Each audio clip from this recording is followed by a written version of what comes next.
From New York, this is Democracy Now! Anybody that needs a test gets a test. They're there. They have the test. Anybody that needs a test gets a test, says the President of the United States. That's simply untrue.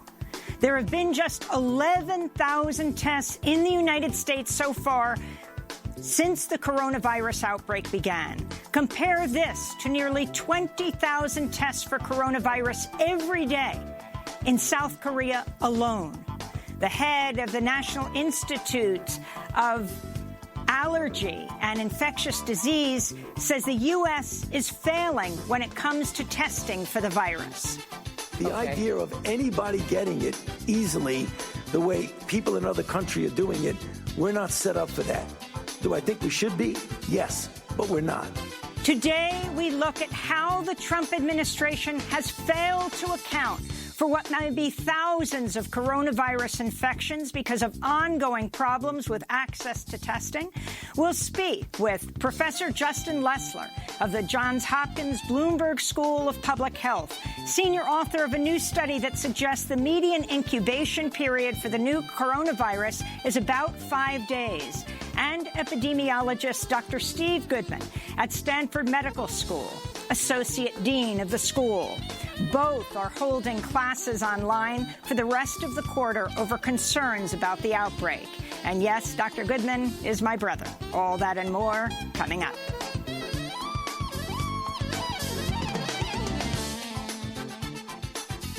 Welcome to Democracy Now!, democracynow.org, the War and Peace Report. I'm Amy Goodman.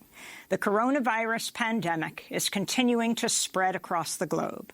According to the World Health Organization, coronavirus has now infected over 135,000 people and killed nearly 5,000.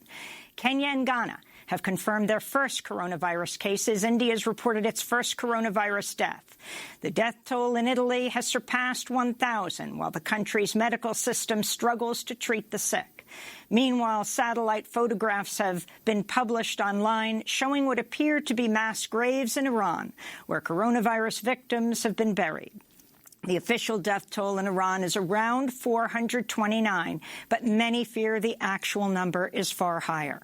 France, Ireland, Austria, Belgium, Turkey, and Norway have all begun taking steps to close schools to stop the spread of the virus. Here in the United States, the number of reported coronavirus infections jumped by nearly 400 Thursday to about 1,650, but the actual number is believed to be higher. Congress's in-house doctor has privately told Capitol Hill staffers that he expects 70 to 150 million people in the United States will contract the virus. 6 states have announced plans to close all public schools: Oregon, Ohio, Michigan, Maryland, Kentucky, and New Mexico. Schools in Houston, Texas, and near Seattle are also closing. Almost 5 million children are being impacted by the closings. All major sporting events in the United States have been halted. The NCAA has canceled, for the first time ever, the men and women's college basketball tournaments known as March Madness. Utah Jazz player Rudy Gobert has apologized after testing positive for coronavirus just days after he jokingly touched reporters' microphones and phones while leaving a news conference Monday. Gobert wrote, quote, "At the time, I had no idea I was even infected. I was careless and make no excuse. I hope my story serves as a warning and causes everyone to take this seriously," unquote. Disney has shuttered all of its theme parks around the world, including Disney World in Florida. New York State has banned public gatherings of more than 500 people, including all Broadway shows. On Thursday, New York City Mayor Bill de Blasio declared a state of emergency as the number of confirmed cases in New York jumped from 42 to 95 in a single day. But the last 24 hours have been very, very sobering. Literally, yesterday morning feels like a long time ago. We got a lot of information in the course of the day yesterday. A lot changed then. Then last night, it just seemed like the world turned upside down in the course of just a few hours. On Wall Street, the Dow Jones Industrial Average plummeted 10% Thursday in its biggest drop since 1987. Airlines and cruise companies have been particularly hard hit. Major international cruise lines, including Princess Cruises and Viking, have suspended operations. President Trump's ban on Europeans flying into the United States from 26 European countries goes into effect midnight tonight. The stock market losses came despite the Federal Reserve injecting about $1.5 trillion into the financial system in an effort to prop up the markets. Former Labor Secretary Robert Reich tweeted, total student loan debt, $1.7 trillion. Total cost of the Fed's short-term bank funding, $1.5 trillion. America has socialism for the rich, harsh capitalism for everyone else. Reverend William Barber of the Poor People's Campaign tweeted, overnight, they found $1.5 trillion for Wall Street, but they can't find money to provide health care and living wages for 140 million poor and low-wealth people in America. The Trump administration is facing widespread criticism for its handling of the coronavirus outbreak. On Thursday, Dr. Anthony Fauci, the director of the National Institute of Allergy and Infectious Diseases, said the U.S. is failing when it comes to testing for the virus. The system is not really geared to what we need right now, what you are asking for. That is a failing. And failing, yes. It is a failing. I mean, let's admit it. The idea of anybody getting it easily, the way people in other countries are doing it, we're not set up for that. Do I think we should be? Yes, but we're not. The BBC reports nearly 20,000 people are being tested for coronavirus every day in South Korea, far more than the 11,000 tests done in the United States since the outbreak began months ago. On Capitol Hill, House Speaker Nancy Pelosi said she's close to reaching a deal with the White House on a coronavirus aid package that includes funding for temporary paid sick leave and free virus testing. On Thursday, Democratic Congresswoman Katie Porter of California grilled Centers for Disease Control Director Robert Redfield on the affordability of coronavirus testing. Dr. Redfield, do you want to know who has the coronavirus and who doesn't? Yes. Not just rich people, but everybody who might have the virus? All of America. Will you commit to the CDC right now using that existing authority to pay for diagnostic testing free to every American regardless of insurance? Well, I can say that we're going to do everything to make sure everybody can get the care they need. Not good enough. Reclaiming my time. Dr. Redfield, you have the existing authority. Will you commit right now to using the authority that you have vested in you under law that provides in a public health emergency for testing, treatment, exam, isolation without cost, yes or no? What I'm going to say is I'm going to review it in detail with... No. In more news on the coronavirus, the press secretary of Brazilian President Jair Bolsonaro has tested positive for COVID-19. The official was photographed last week standing shoulder to shoulder with President Trump and just a few feet from Vice President Mike Pence during Bolsonaro's recent trip to Mar-a-Lago in Florida. The official is also seen standing just behind Trump in video taken at the meeting at Trump's Mar-a-Lago resort. South Carolina Senator Lindsey Graham, who was at the Mar-a-Lago meeting, says he will self-quarantine while awaiting the results of a coronavirus test. So will Florida Senator Rick Scott, who met separately with Bolsonaro and the aide on Monday. The White House, however, said President Trump does not plan to get tested, and he has repeatedly said this. Meanwhile, Australia's Home Minister, Peter Dutton, has tested positive for coronavirus. Last week, he met with President Trump's daughter, Ivanka Trump, and Attorney General William Barr. In Canada, Sophie Gregoire Trudeau, the wife of Prime Minister Justin Trudeau, tested positive for COVID-19 Thursday. She reported mild flu-like symptoms after a trip to the UK. Prime Minister Trudeau says he does not have symptoms but will work from isolation for 14 days. In the Philippines, President Rodrigo Duterte ordered a lockdown of metropolitan Manila, home to 13 million people. Duterte's order cuts off land, domestic air, and sea travel to and from Metro Manila and imposes bans on mass gatherings. Schools have been ordered shut for a month, and community quarantining is in effect. Local officials who defy government orders face jail time. Duterte was tested for coronavirus after a possible exposure. Meanwhile, 6 of his cabinet ministers, 16 lawmakers, and the Philippine Central Bank governor have all gone into self-quarantine. As the coronavirus continues to spread in the United States, immigration advocates are afraid of a deadly outbreak inside immigration jails. Silky Shah, executive director of Detention Watch Network, said in a statement, quote, "Lives are already at risk in detention, and with the spread of coronavirus, people are sitting ducks in a system notorious for its fatally flawed medical care," unquote. There are also mounting concerns that the deportation of asylum seekers from the U.S. and Mexico could accelerate the spread of coronavirus across Central America. Honduras canceled the arrival of flights with people who were deported as the country already declared its first 2 cases of the virus. El Salvador has declared a national quarantine and banned all foreign travelers, even though it hasn't had any confirmed coronavirus cases yet. This comes as the Guatemalan government announced Wednesday it would ban the entry of European citizens as well as people from Iran, China, South Korea, and North Korea as an attempt to control the spread of COVID-19. Meanwhile, doctors working at a refugee camp aiding thousands of people in the border city of Matamoros are preparing for the inevitable arrival of the coronavirus to shelters and camps across the U.S.-Mexico border.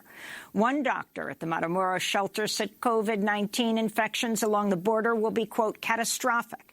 In other news from the U.S.-Mexico border, a 19-year-old pregnant woman from Guatemala has died from injuries she sustained after she fell while attempting to scale the U.S. border wall. Attempts to deliver her unborn baby were unsuccessful after she fell more than 19 feet. The Democratic National Committee has announced Sunday's Democratic presidential debate between Joe Biden and Bernie Sanders will take place in CNN studios in Washington, D.C., instead of in Arizona because of the COVID-19 outbreak. There will be no live audience. On Thursday, Senator Sanders called on President Trump to declare a national emergency and for everyone in the country to be able to get the health care they need without cost. If there ever was a time in the modern history of our country when we are all in this together, this is that moment. Now is the time for solidarity. Now is the time to come together with love and compassion for all, including the most vulnerable people in our society who will face this pandemic from a health perspective or face it from an economic perspective. Sanders also called for an immediate moratorium on evictions, foreclosures, and utility shutoffs during the crisis. On Thursday, the Miami-Dade Police Department announced its officers would not assist with evictions during the pandemic outbreak. Joe Biden has called for scientists to be in charge of dealing with the coronavirus pandemic in the United States. In Iraq, the United States launched a series of air raids targeting Iran-backed militia groups. The U.S. described the attacks as retaliation for a rocket attack that killed 2 U.S. soldiers and a British Army medic Wednesday. Al Jazeera reports Iraq's military confirmed the U.S. air raids late Thursday night hit 4 locations, including an airport under construction in the holy city of Karbala. There have been injuries, but no fatalities reported so far. No one has claimed responsibility for Wednesday's rocket attack against British and U.S. troops, but the U.S. blamed the Iranian-backed Kataib Hezbollah militia. Back in the United States, U.S. Army whistleblower Chelsea Manning will soon be released from jail after 1 year behind bars on contempt charges for refusing to cooperate in a federal grand jury investigation into WikiLeaks. The order for her immediate release comes 1 day after Manning was hospitalized in Virginia after she reportedly attempted suicide at a federal prison in Alexandria. On Thursday, Judge Anthony Trenga wrote, quote, "The court finds Ms. Manning's appearance before the grand jury is no longer needed, in light of which her detention no longer serves any coercive purpose." Judge Trenga, however, rejected a request to cancel the fines imposed against Manning for refusing to testify. Manning will now have to pay $256,000. In 2013, Chelsea Manning was sentenced to 35 years in prison for leaking documents and video to WikiLeaks showing evidence of U.S. war crimes in Iraq and Afghanistan. President Obama granted her clemency in 2017. A vocal supporter of Donald Trump was sentenced Wednesday to a 1-year prison term for threatening to assault and murder Minnesota Congressmember Ilhan Omar. 55-year-old Patrick Carlineo Jr., who told investigators he loves the president and hates radical Muslims in our government, unquote, called Congressmember Ilhan Omar's office in 2018 and delivered the threat in an expletive-laden rant. Congressmember Omar is one of the first 2 Muslim women elected to Congress and is the only lawmaker to wear a hijab.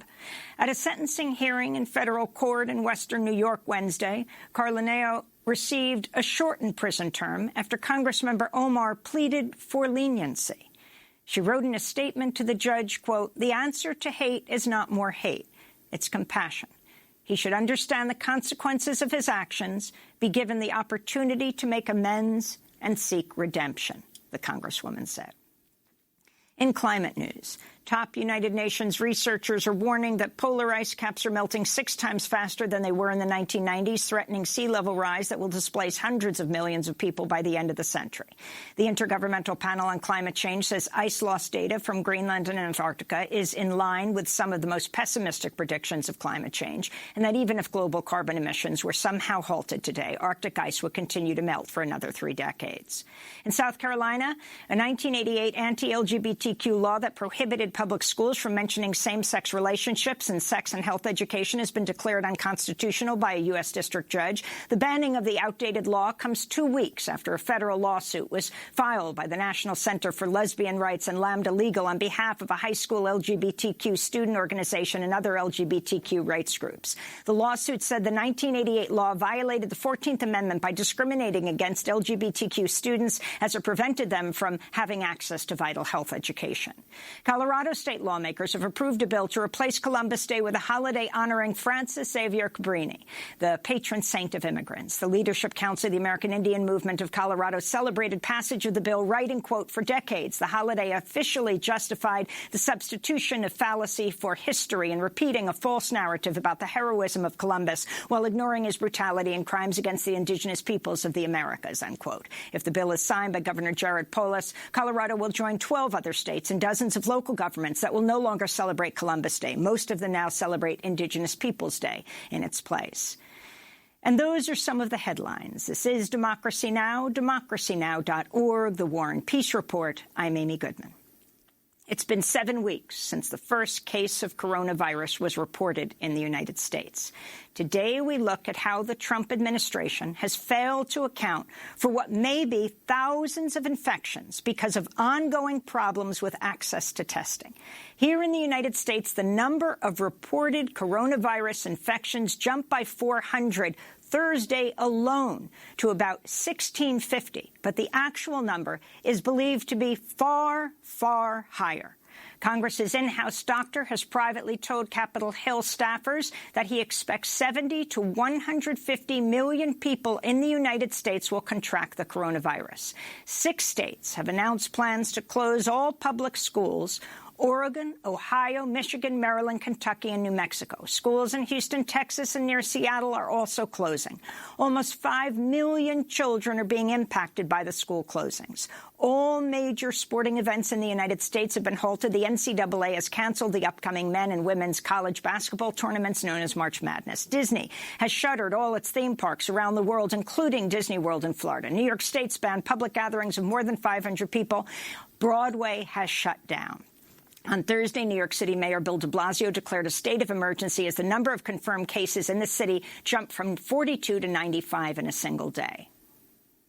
Again, these overall numbers are striking and troubling. We now, and even compared to this morning, we've seen a big jump. We now have 95 confirmed cases. That is 42 new since yesterday, so you can see the progression now. Mayor de Blasio estimated New York could have 1,000 cases of coronavirus by next week and said, quote, "We're getting into a situation where the only analogy is war," unquote. The New York Times reports fewer than 2,000 people in New York have been tested. There have been just 11,000 tests throughout the United States. Compare this to what BBC is reporting. Nearly 20,000 people are being tested for coronavirus every day in South Korea alone. At a congressional hearing Thursday on the coronavirus outbreak, Democratic Congressmember Debbie Wasserman Schultz of Florida pressed CDC Director Robert Redfield on the limited availability of coronavirus tests to medical workers who think they've been exposed. Redfield was unable to answer and then turned to National Institute of Health official Dr. Anthony Fauci for guidance. This is how Dr. Fauci, who's the director of the National Institute of Allergy and Infectious Diseases, top member of Trump's coronavirus task force, responded. The system is not really geared to what we need right now, what you are asking for. That is a failing. And failing, yes. It is a failing. I mean, let's admit it. The fact is, the way the system was set up is that the public health component that Dr. Redfield was talking about was a system where you put it out there in the public and a physician asks for it and you get it. The idea of anybody getting it easily, the way people in other countries are doing it, we're not set up for that. Do I think we should be? Yes, but we're not. Okay, that's really disturbing, and I appreciate the information. Dr. Fauci's statement appeared to directly refute a claim President Trump made just last week. Anybody that needs a test gets a test. They're there. They have the test. Anybody who wants a test gets a test. That's what President Trump said. This comes as the Trump administration's coronavirus task force has gone 2 days with no press briefings, and the World Health Organization has officially classified the coronavirus outbreak as a pandemic. For the rest of the hour, we're joined by two guests. In Baltimore, Justin Lessler is with us. He's associate professor at the Johns Hopkins Bloomberg School of Public Health, senior author on a new study that suggests the median incubation period for the new coronavirus is about 5 days. And joining us from Stanford University, which is now closed to students on campus. It's got online learning. Dr. Stephen Goodman is with us, Associate Dean at Stanford Medical School, where he's also a professor of epidemiology and population health and medicine. Oh, and he's also my brother. He joins us from Stanford University. Yes, they are continuing, like Johns Hopkins, to hold their classes online over concerns about COVID-19. We welcome you both to Democracy Now! Steve, let's begin with you. I consider you my lifeline on issues like this, and that's why we called you. Why don't we start by this issue of testing? It is absolutely astounding that in countries like South Korea, where we hear the tests are something like 20,000 a day, in this country, it is believed that there have only been 11,000 tests over the entire period of this outbreak. How is this possible? What happened? Well, I don't know all the details of what happened, but it is clear that there were decisions that were made centrally about what test to use and restrictions on who could do the test. That has been changed. And finally, other laboratories, including one at Stanford, have finally been authorized to develop and now deliver their own tests. So the original decisions to use a U.S.-specific test, not the one that was suggested by the WHO, which has been used in many, many other countries, in retrospect, obviously was a big mistake. And we had trouble manufacturing and distributing a valid test centralized at the CDC. I mean, this is but the now critical. That we have, this is the critical issue, right? I mean, there was a test available. It was the World Health Organization test, the one that countries all over the world are using now.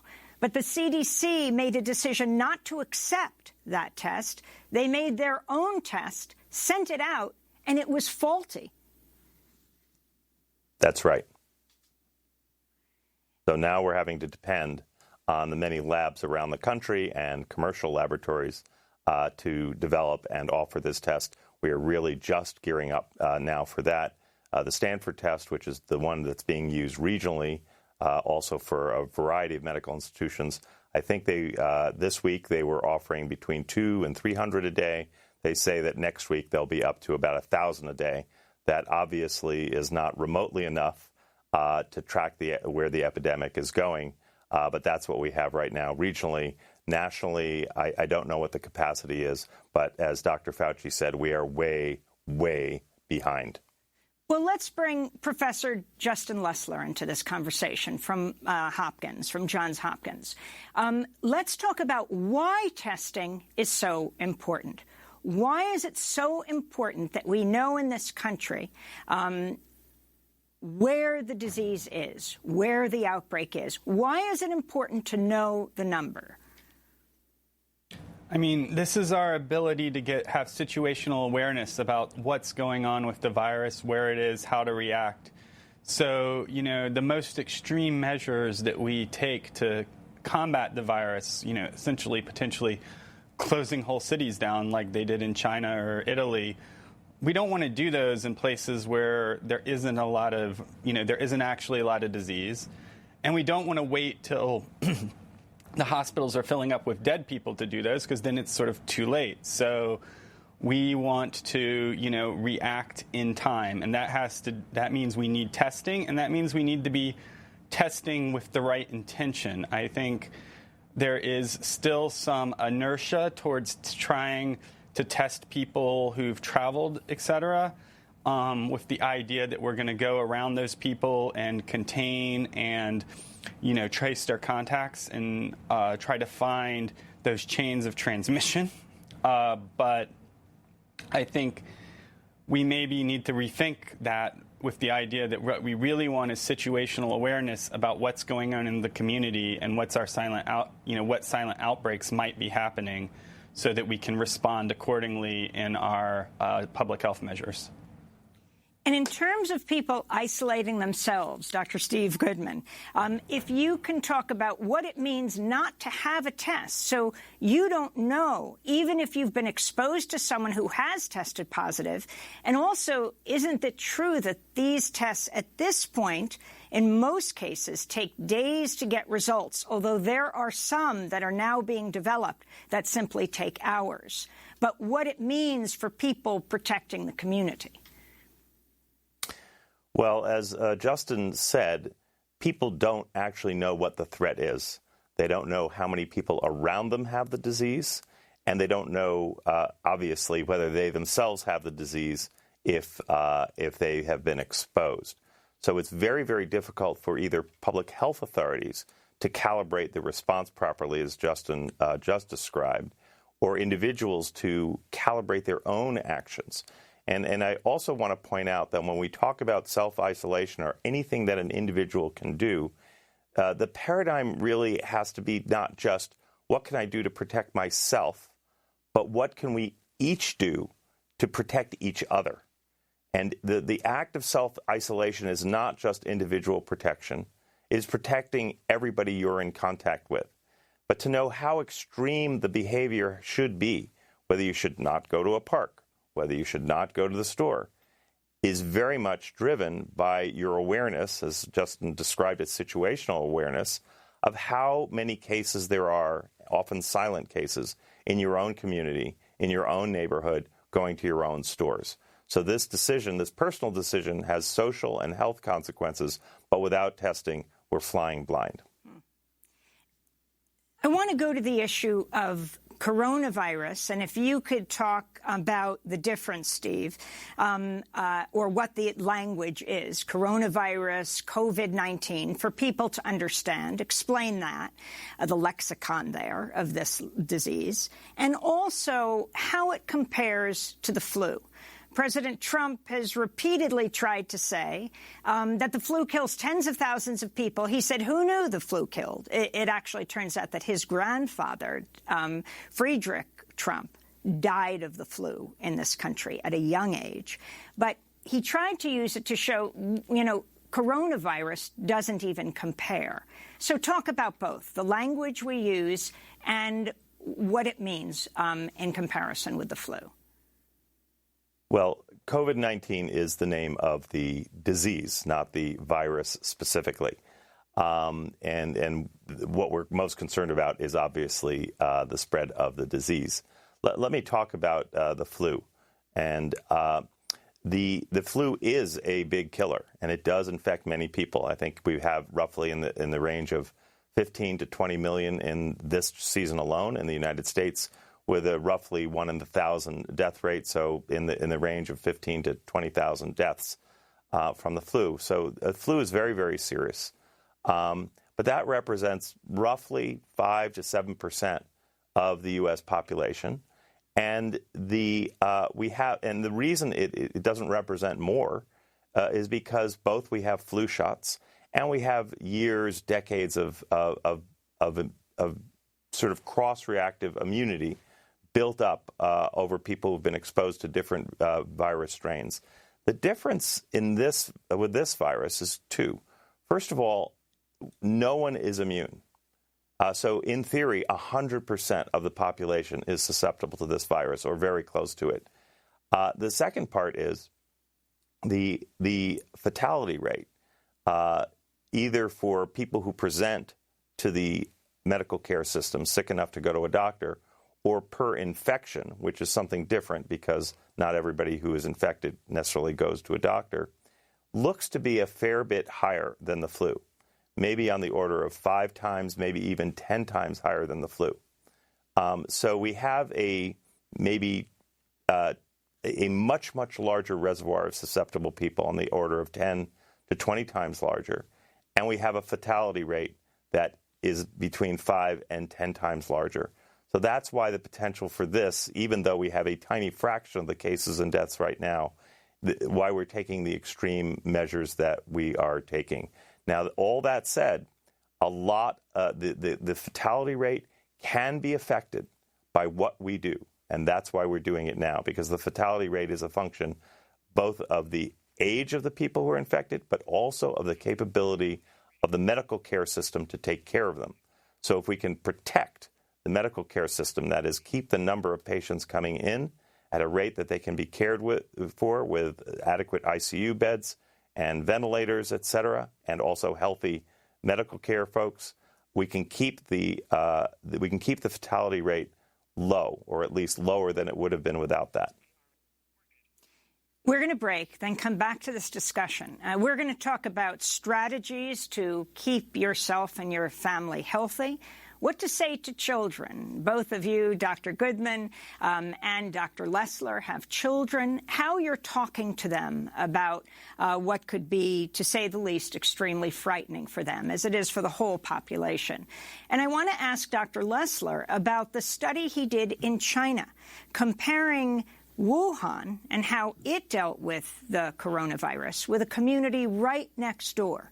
We're talking to Dr. Stephen Goodman. He is Associate Dean of the Stanford Medical School, and Justin Lessler, Johns Hopkins Bloomberg School of Public Health Associate Professor. This is Democracy Now! We'll be back with them in a minute.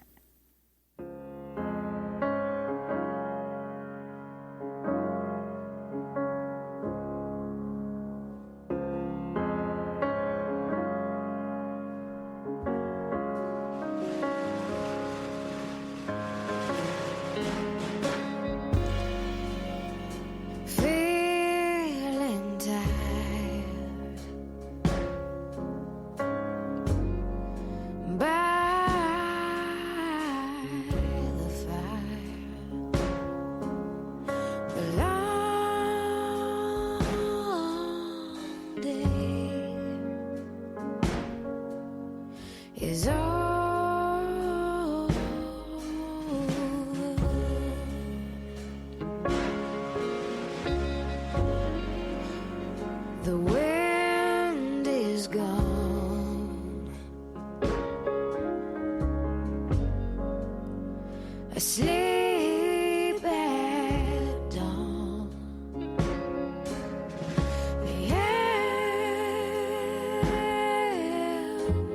The Long Day is Over by Norah Jones. This is Democracy Now!, democracynow.org, the War and Peace Report. I'm Amy Goodman.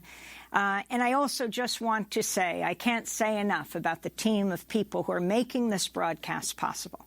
As everyone in this country right now is dealing with this pandemic, as people are around the world, it takes a community, and we have an amazing one here, and I am ever thankful every single day.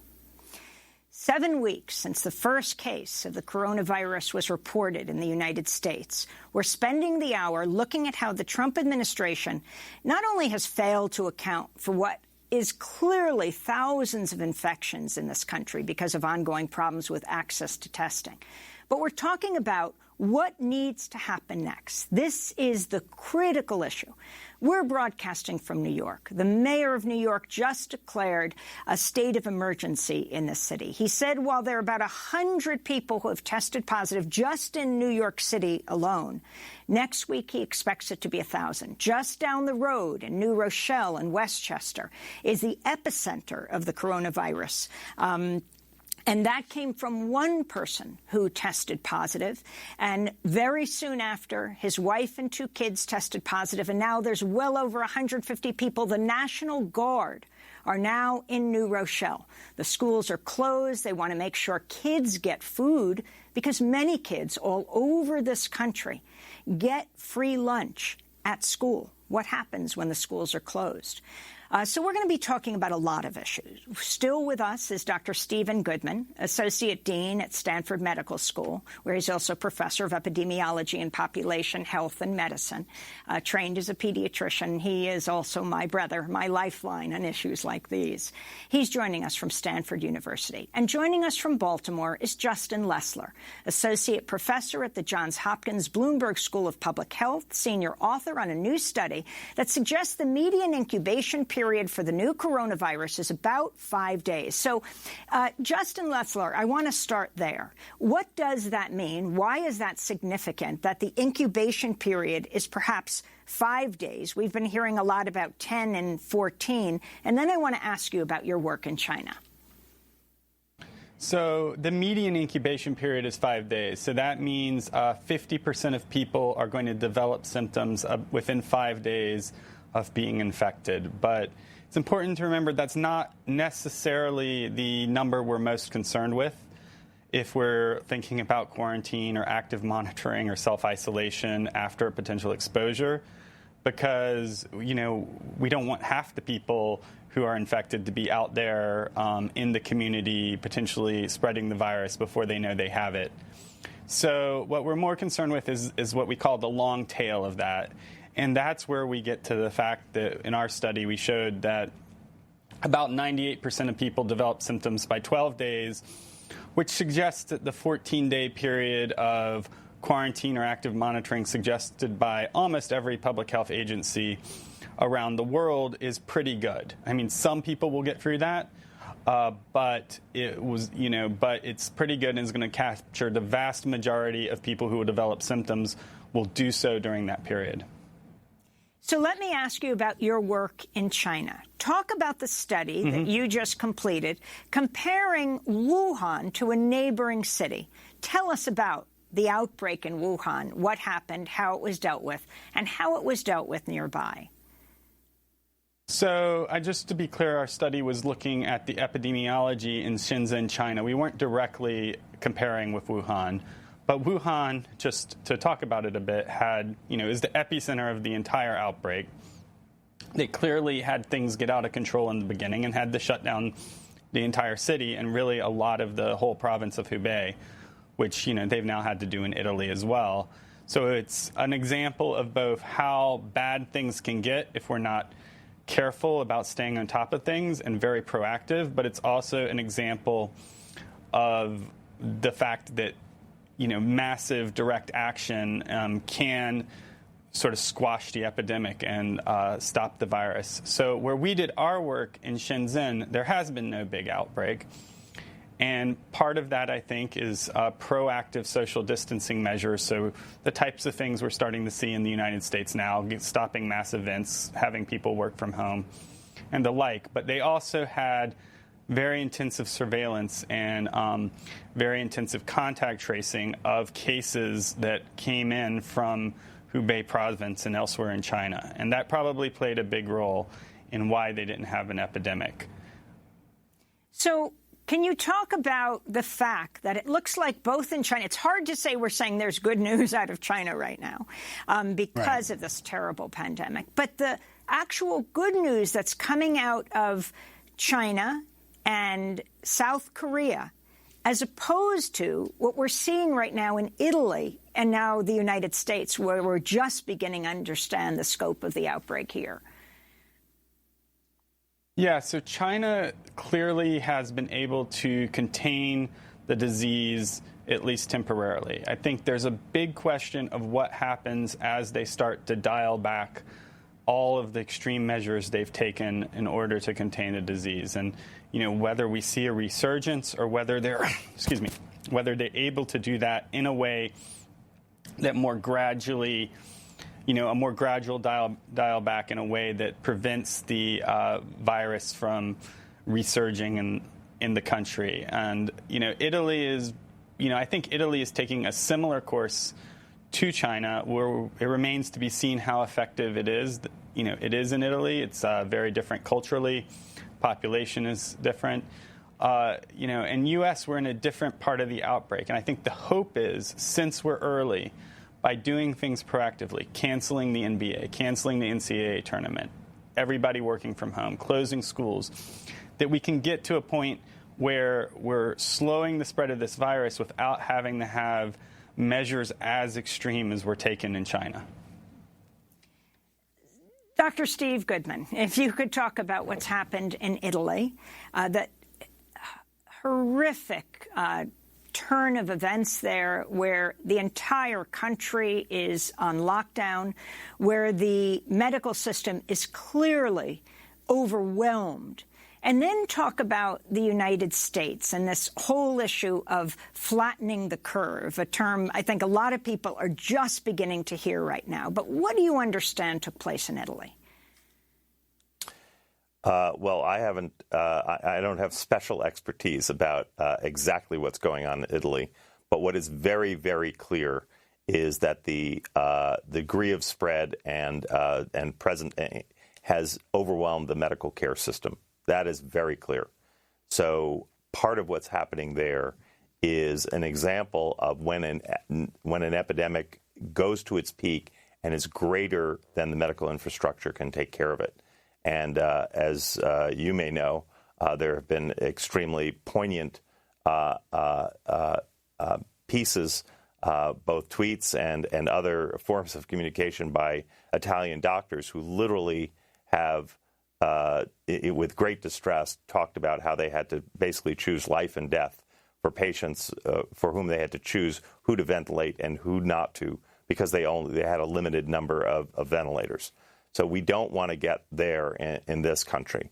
So again, it shows that the case fatality rate, which ultimately is one of the numbers that produces the most fear, is a function not only of how many cases or how many serious cases, but how much can be absorbed and properly treated by the medical care system. And so that gets right into your second question, which is about flattening the curve.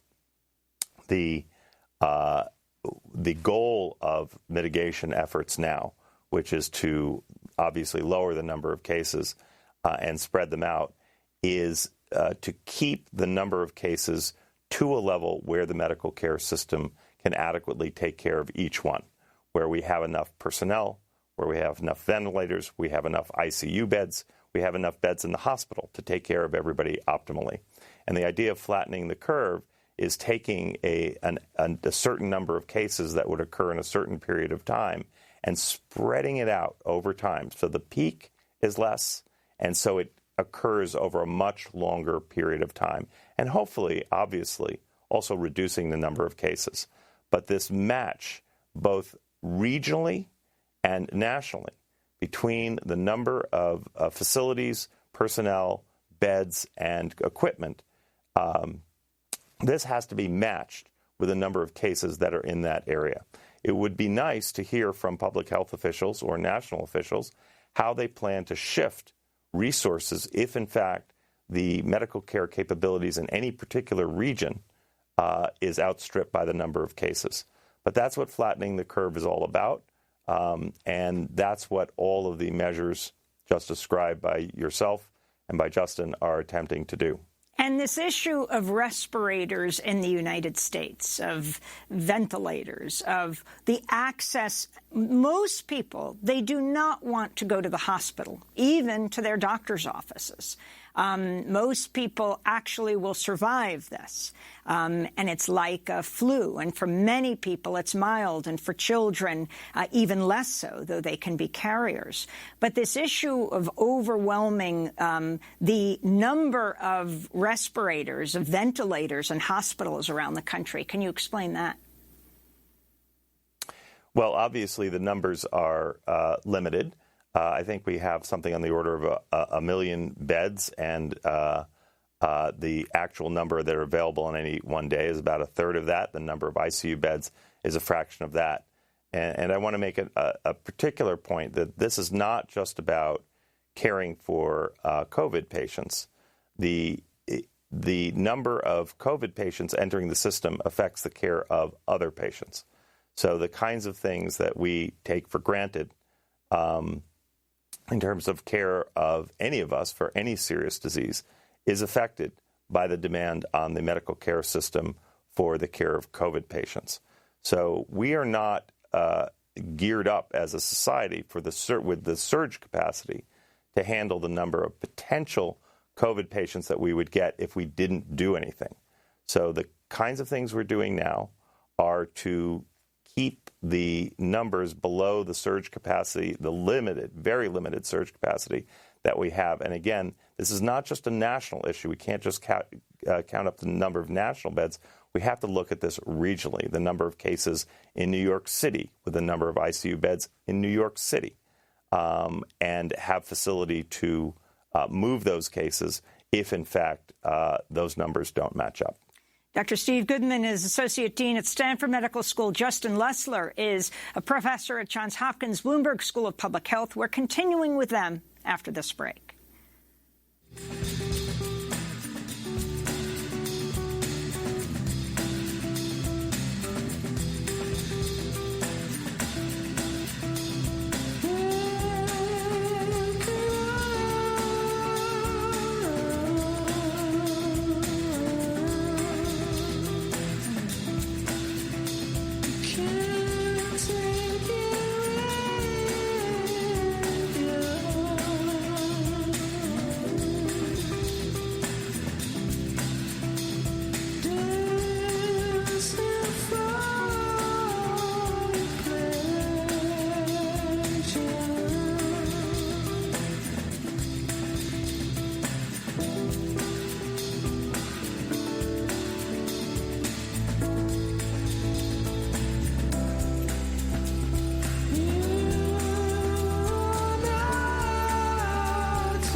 Reckoner by Radiohead. This is Democracy Now! I'm Amy Goodman. The British government says up to 10,000 people may now be infected by the coronavirus. On Thursday, British Prime Minister Boris Johnson called on people who are sick to self-quarantine. This is the worst public health crisis for a generation. Some people compare it to seasonal flu. Alas, that is not right. Owing to the lack of immunity, this disease is more dangerous, and it's going to spread further. And I must level with you, level with the British public. More families, many more families, are going to lose loved ones before their time. British Prime Minister Johnson. He did not close schools or ban gatherings of more than 500 people. Britain's chief medical officer said in a worst-case scenario, more than 80% of Britain would contract the virus with a 1% mortality rate that equates to more than 500 million deaths, 500,000, 500,000 deaths, 500,000 deaths. Here in the United States, during his press conference in Vermont Thursday, Senator Sanders said the federal government would prioritize the care of communities that they should prioritize the care of communities most vulnerable during the coronavirus pandemic, the elderly, people with disabilities, unhoused people, low-income people, those who are uninsured and unemployed. We need also, in this economic crisis, to place an immediate moratorium on evictions, on foreclosures, and on utility shutoffs, so that no one loses their home during this crisis, and that everyone has access to clean water, electricity, heat, and air conditioning. We need to construct emergency homeless shelters to make sure that the homeless, survivors of domestic violence, and college students quarantined off campus are able to receive the shelter, the health care, and the nutrition they need. Bernie Sanders and Joe Biden will be debating in Washington, D.C., as opposed to Arizona, where they were going to debate, and there will not be an audience because of the coronavirus. Dr. Steve Goodman, Dean at Stanford Medical School, and Justin Lessler, professor at Johns Hopkins Bloomberg School of Public Health, are with us from Baltimore and from Stanford, California. Dr. Steve Goodman, this issue of the poor in the United States, the people who are working poor, who are without insurance, people who are unemployed, while everyone says that the coronavirus hits everyone, which is clearly true, there are communities that are particularly vulnerable right now. How must they be protected? Well, this is an issue for public health officials. Obviously, they have to be able to take the same measures that anybody would take to reduce the spread, the ones we've already talked about. However, the ability for less wealthy or poor individuals to take time off from work, to sequester themselves in their homes, to take care of their children, may be quite different than others. So we have to think about it. I think Bernie has it about right. We have to think about this as a social responsibility, not just an issue for individual action, because people's ability to protect themselves are constrained by their own economic circumstances and their own living circumstances. If they're living in very, very tight quarters with many people in communities where other people might be sick, it is very, very difficult for them to take care of themselves. And needless to say, if they don't have access to medical care or they're afraid to seek it because they're afraid of the bills, that's another huge problem. Or if so we they're have to undocumented make it easy for people to get tested and to access care. And if they're undocumented and afraid to seek it, and afraid to seek testing as well. Absolutely. Justin Lessler, if you could also address this issue, and then I'd like to ask you how you're talking to your children.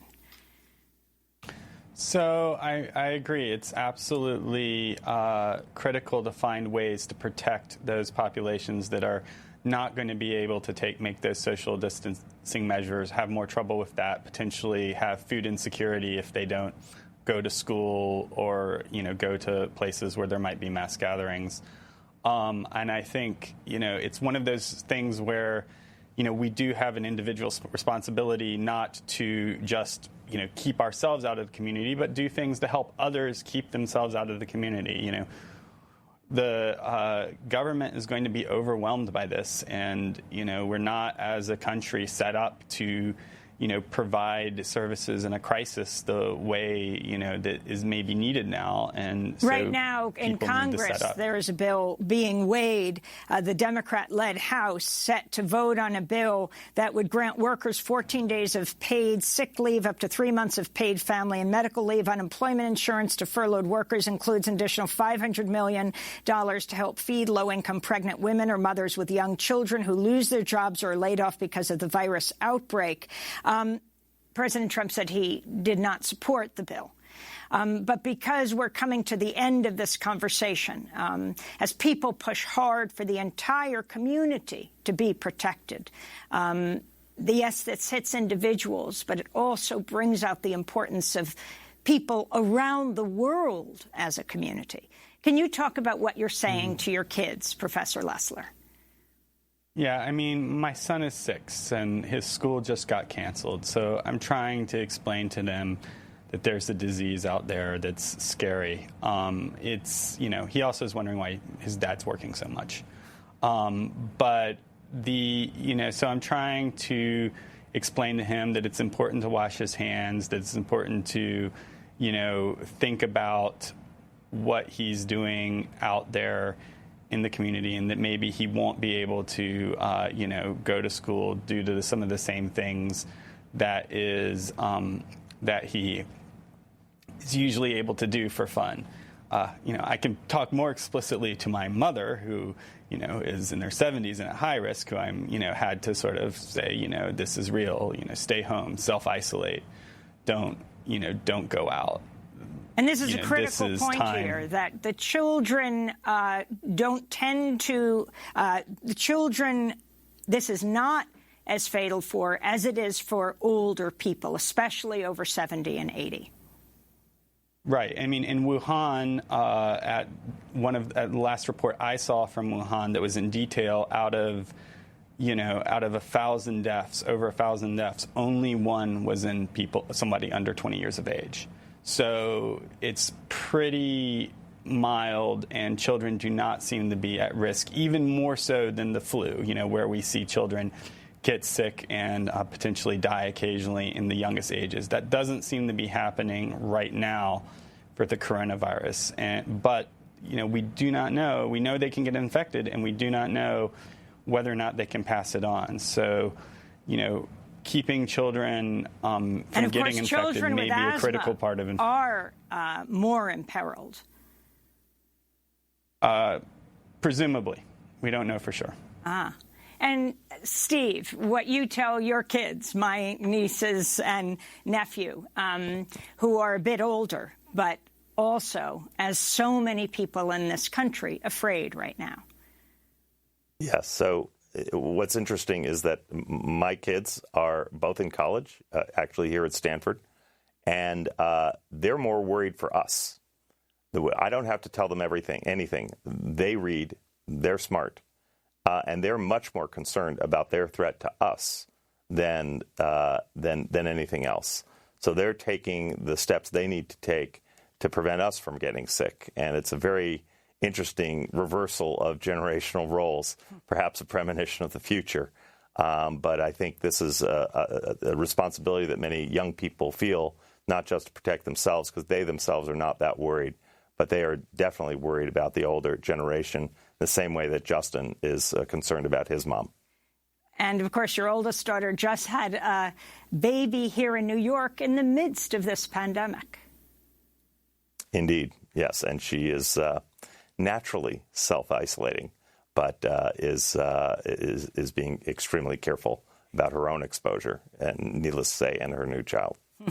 Well, I want to thank you both for being with us. Dr. Stephen Goodman, Associate Dean at Stanford Medical School, where he's also Professor of Epidemiology and Public Health and Medicine, and also my brother. And Justin Lessler, Associate Professor at Johns Hopkins Bloomberg School of Public Health. We also want to welcome to the world Andres Aritz Moreno Camarena. Congratulations to Igor Live and Adrian. That does it for our show. Everyone, wash your hands, be safe. I'm Amy Goodman. An enormous thank you to the whole team that made Democracy Now! Happen today. Thanks so much.